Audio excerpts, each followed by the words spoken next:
Dear students, आज हम लोग केमिकल इक्विलिब्रियम में जो लास्ट टर्म पे हम लोगों ने केमिकल इक्विलिब्रियम और उसकी कैरेक्टरिस्टिक्स पढ़ा था, उसके आगे पढ़ेंगे।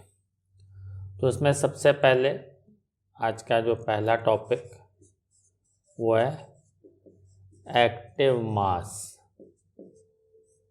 सक्रिय द्रव्यमान।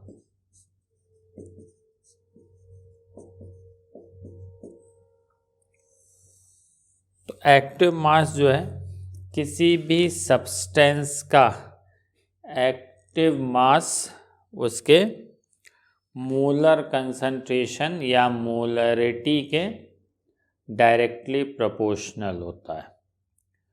किसी भी पदार्थ का सक्रिय द्रव्यमान उसकी मोलर सांद्रता के समानुपाती होता है। तो हम यहाँ से लिख सकते हैं कि active mass directly proportional to molar concentration, molar सांद्रता।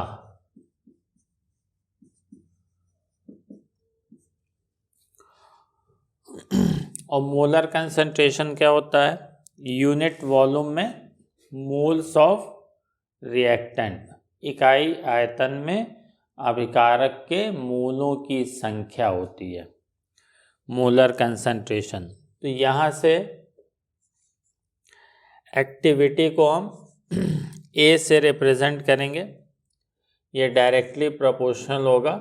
सी, C means concentration, proportional sign हटाएंगे तो A equal to F into C, जहाँ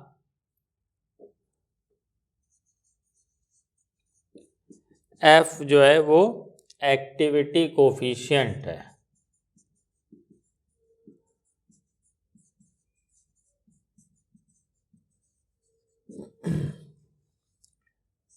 सक्रियता गुणांक, जहाँ पर एफ जो है वो सक्रियता गुणांक है।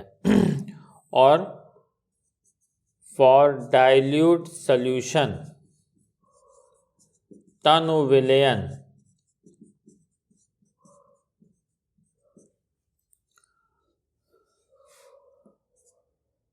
और आइडियल गैस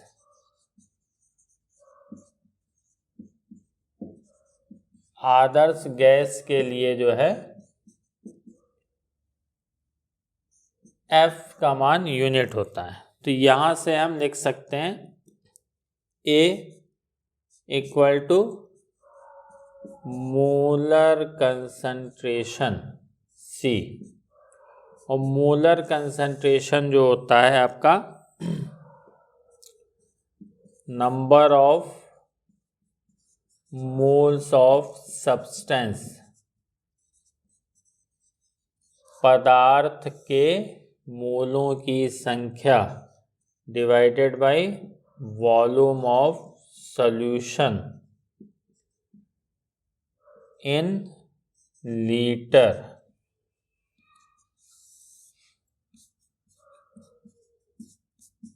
पदार्थ के मोलों की संख्या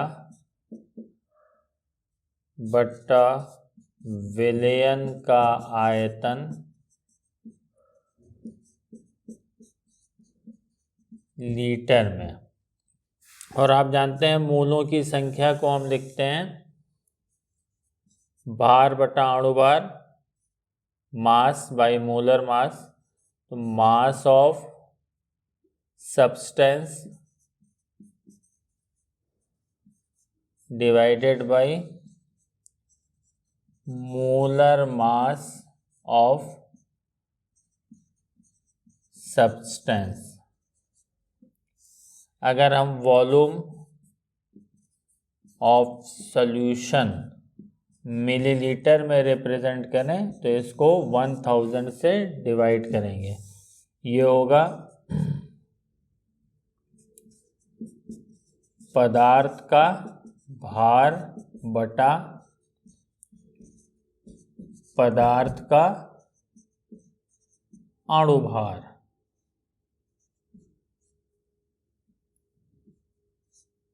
और डिवाइडेड बाय विलयन का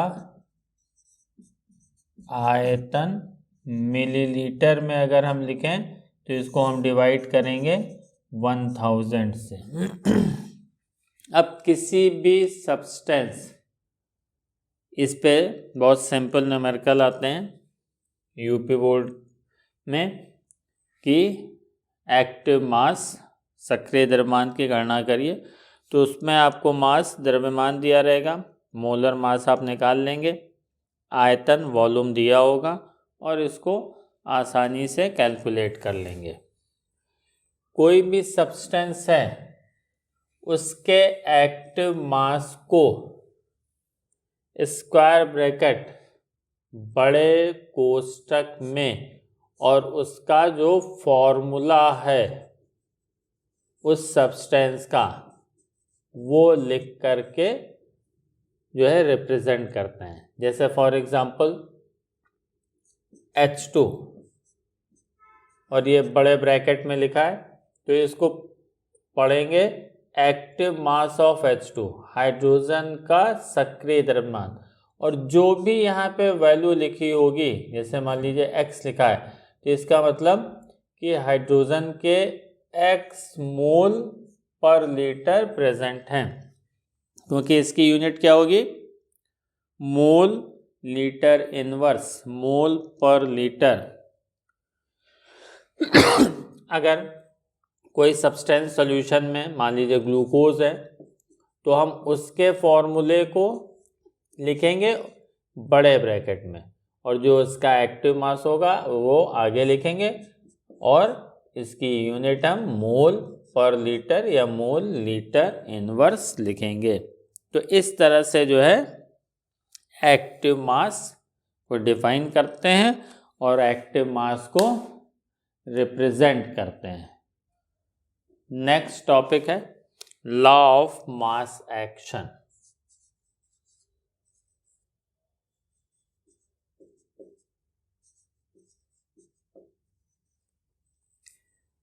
लॉ ऑफ मास एक्शन, इसको कहते हैं द्रव्य अनुपाती क्रिया का नियम।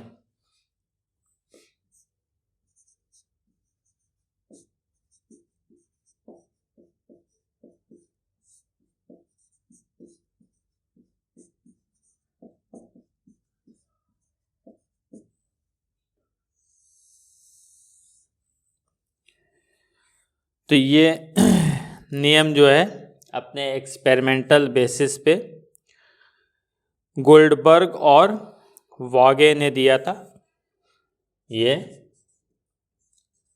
जो लॉ है ये दिया था CM गोल्डबर्ग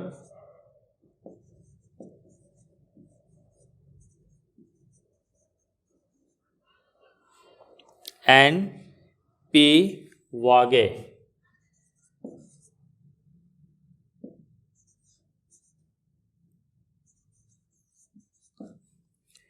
इन्होंने जो है ये रूल दिया था।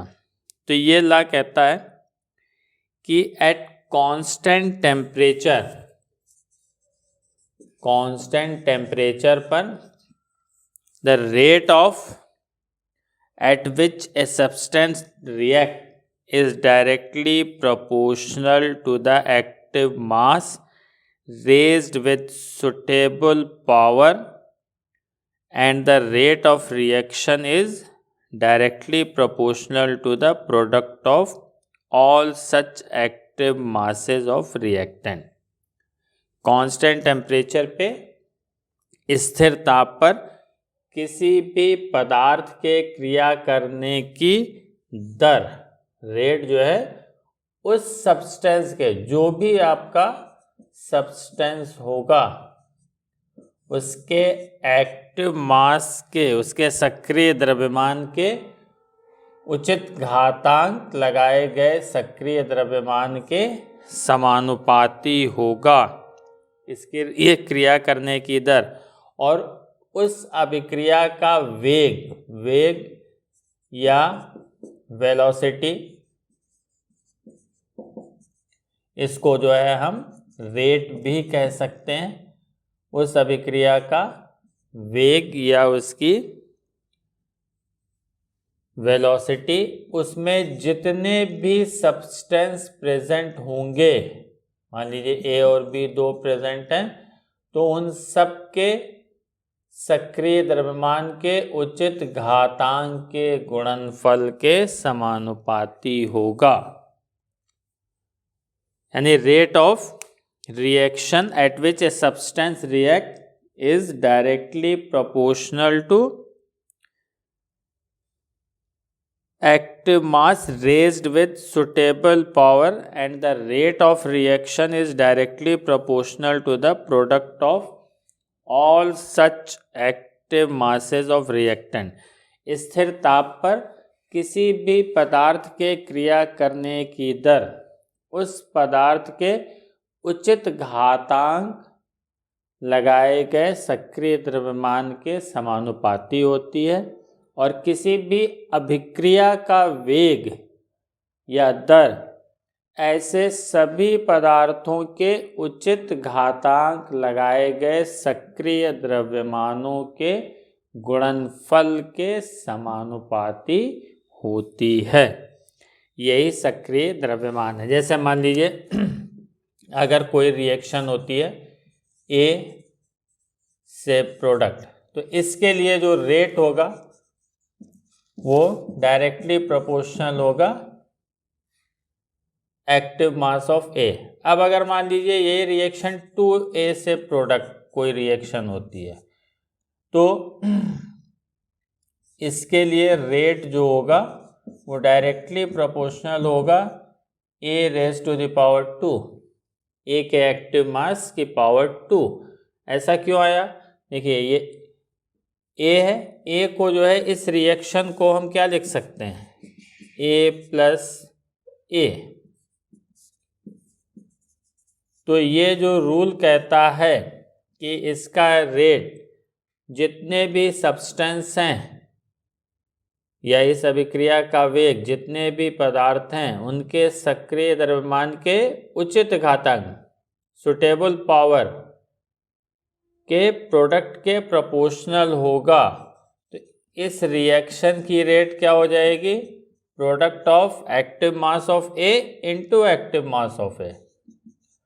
तो ये दो बार मल्टीप्लिकेशन है, तो ए की पावर 2 हो जाएगा। यानी एक्टिव मास में जो स्टाइकियोमेट्रिक कोफिशिएंट, स्टाइकियोमितीय गुणांक होता है, उसको एक्टिव मास के टर्म के पावर पे लिख देते हैं। अगर यही रिएक्शन मान लीजिए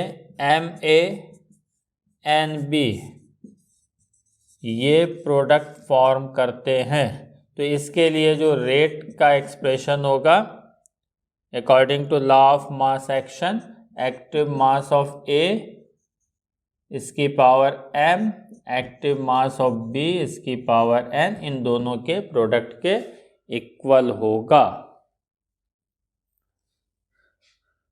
तो ये एक्टिव मास आपको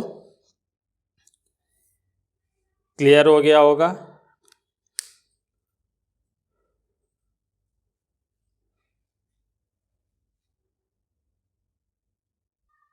अब नेक्स्ट टॉपिक हम लोग पढ़ेंगे law of chemical equilibrium and equilibrium constant.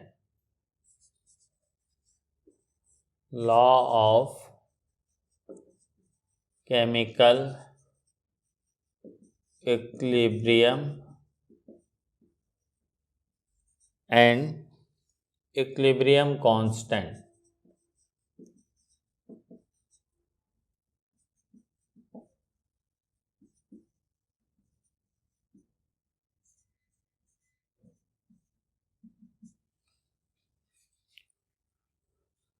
रासायनिक साम्य का नियम और साम्य अवस्था।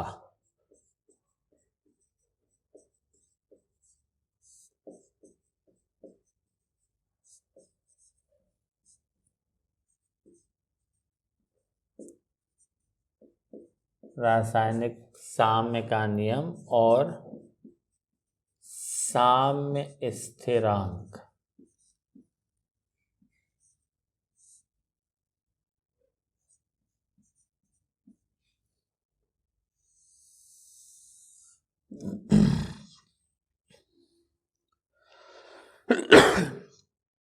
तो यहाँ से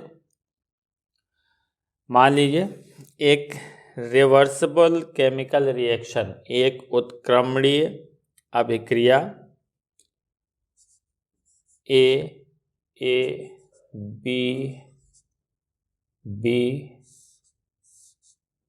सी सी डी और डी ये होती है। यहाँ पर small a b c d इसके नंबर ऑफ मोल्स होते हैं। और मान लेते हैं रेट ऑफ फॉरवर्ड रिएक्शन, अग्र अभिक्रिया की दर जो है वो RF है, और पश्च अभिक्रिया की दर रेट ऑफ बैकवर्ड रिएक्शन जो है वो RB है। तो according to law of mass action, द्रव्य अनुपाती क्रिया के नियम से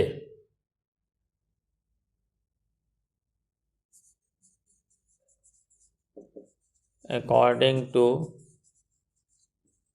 लॉ ऑफ मास एक्शन, तो रेट ऑफ फॉरवर्ड रिएक्शन, अग्र अभिक्रिया की दर क्या हो जाएगी? समानुपाती हो जाएगी, प्रोपोर्शनल हो जाएगी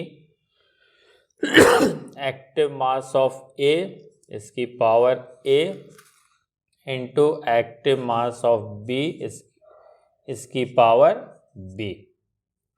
प्रोपोर्शनल साइन हटाएंगे तो हम एक कांस्टेंट ऐड करेंगे के एफ, और ये जो है के एफ जो है ये रिप्रेजेंट करेगा, ये आपका फॉरवर्ड रिएक्शन का रेट कांस्टेंट है, अग्र अभिक्रिया का जो है वेग नियतांक, rate constant of forward reaction, अग्र अभिक्रिया का वेग नियतांक। सिमिलरली इसी तरह से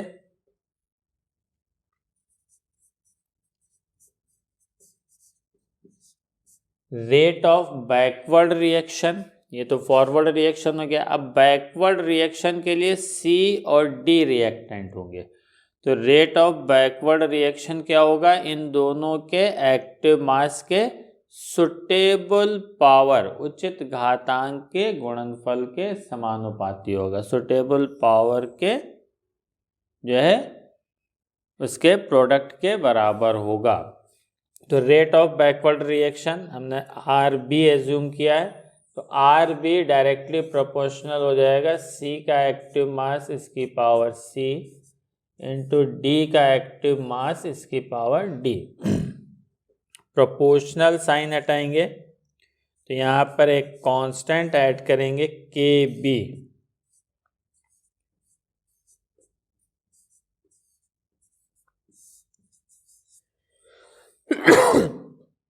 यहाँ पे KB जो है वो rate constant of backward reaction, पश्च अभिक्रिया का वेग नियतांक।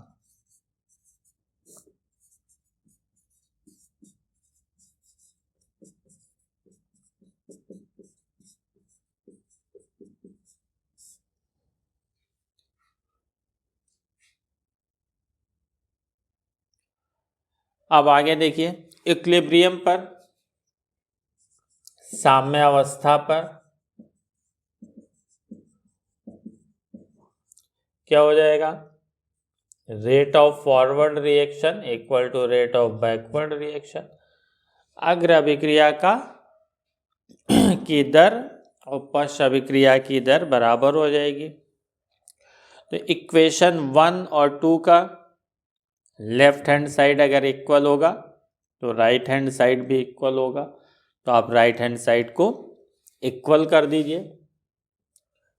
तो यहाँ पे इसको हम लिख सकते हैं KF, ए का active mass power A, B का active mass power B equal to KB, C का एक्टिव मास इसकी पावर C, D का एक्टिव मास इसकी पावर D।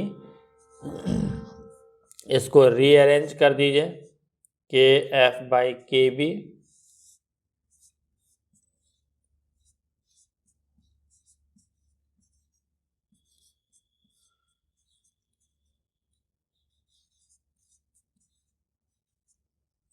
यहाँ पे KF कांस्टेंट, फॉरवर्ड रिएक्शन का rate constant, KB constant, backward reaction का rate constant. तो इन दो कांस्टेंट की जगह हम एक तीसरा कांस्टेंट लिख सकते हैं KC,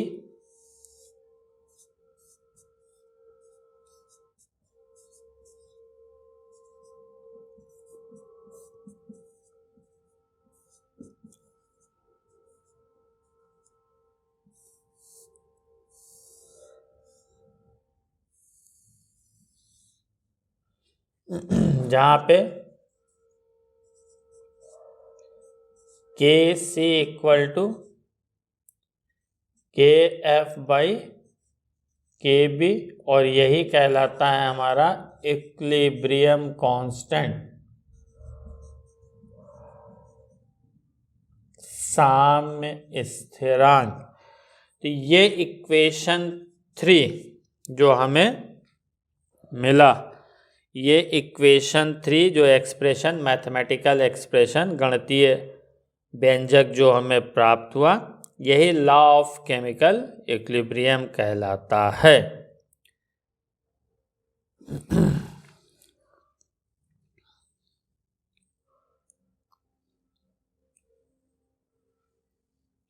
और यहाँ पे KC इक्विलिब्रियम कांस्टेंट है, इसको यहाँ से डिफाइन कर सकते हैं कि स्थिर ताप पर अग्र अभिक्रिया के वेग स्थिरांक और पश्च अभिक्रिया के वेग स्थिरांक के अनुपात को साम्य स्थिरांक कहते हैं।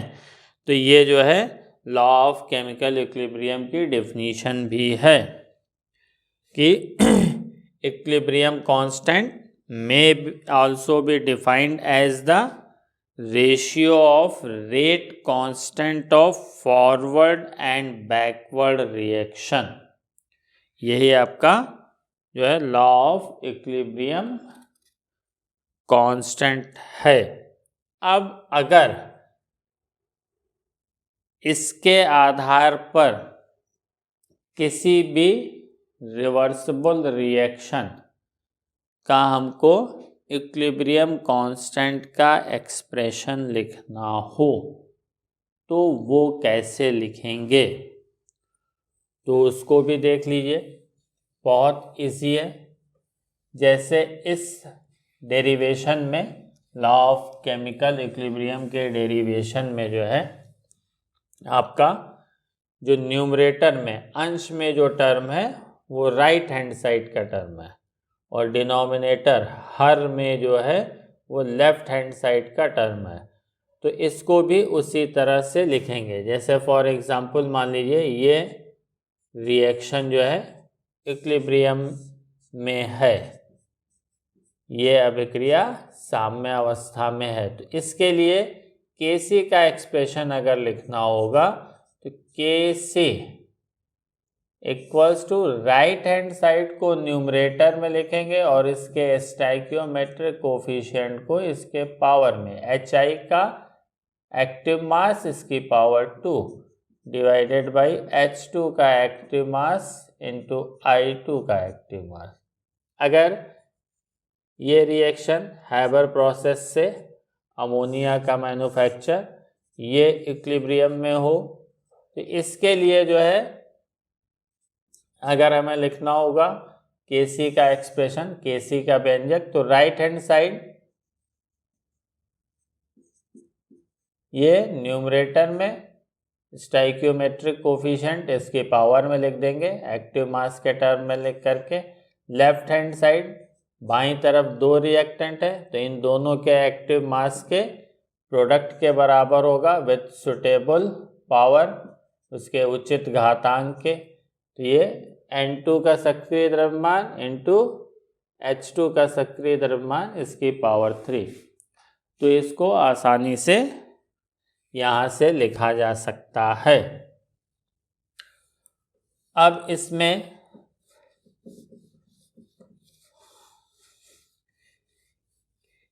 Kc की यूनिट, Kc की इकाई हम कैसे निकालेंगे, ये देखिए कैसे निकाला जाएगा। अगर मान लीजिए ये एक रिवर्सिबल रिएक्शन हो रही है और इक्विलिब्रियम पर है, ये एक उत्क्रमणीय अभिक्रिया हो रही है और साम्य अवस्था पर है, तो ये Kc का जो व्यंजक होगा, Kc का एक्सप्रेशन जो होगा वो ये होगा लॉ ऑफ मास एक्शन से। अब यहाँ पे ये एक्टिव मास, ये मोलर कंसंट्रेशन को रिप्रेजेंट करता है। तो मोलर कंसंट्रेशन, मोलर सांद्रता, इसकी यूनिट मोल लीटर इनवर्स। तो हम जितने भी टर्म होंगे उन सब की यूनिट लिख देंगे और उसकी पावर C, और यहाँ पे इसकी पावर मोल लीटर इनवर्स, इसकी पावर D।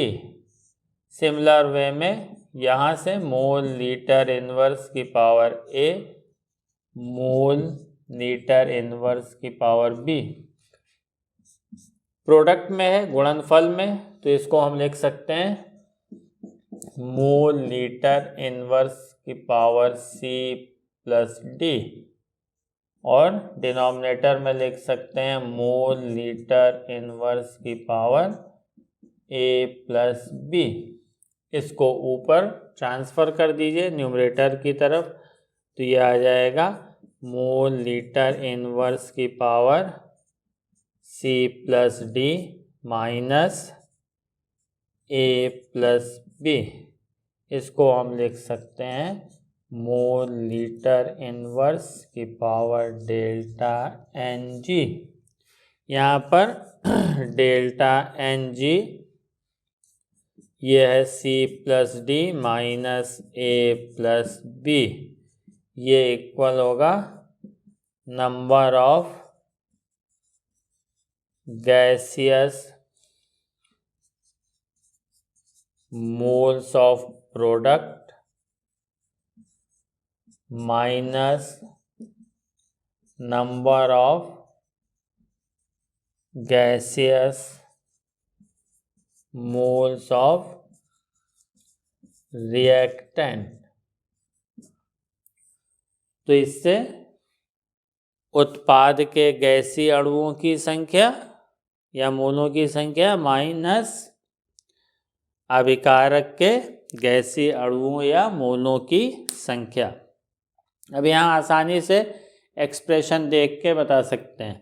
यहाँ पे प्रोडक्ट के 2 मोल, रिएक्टेंट के 2 मोल, एक हाइड्रोजन एक आयोडीन, तो प्रोडक्ट के मोल 2 माइनस 2 यानी 0, तो इसकी यूनिट आ जाएगी मोल लीटर इनवर्स की पावर 0, यानी ये यूनिटलेस क्वांटिटी होगी। अगर इसके लिए लिखना हो इसकी यूनिट, तो यहाँ देखिए प्रोडक्ट के 2 मोल और रिएक्टेंट के 1 मोल नाइट्रोजन और 3 यानी टोटल 4 मोल, तो number of moles of product यानी 2 minus number of moles of reactant यानी 4 आया -2, तो इसकी यूनिट हो जाएगी मोल लीटर इनवर्स की पावर -2, यानी मोल -2 लीटर स्क्वायर, ये इसकी फाइनल यूनिट आएगी। इतनी चीज़ आप लोगों को समझ में आई होगी। Thanks for watching this video.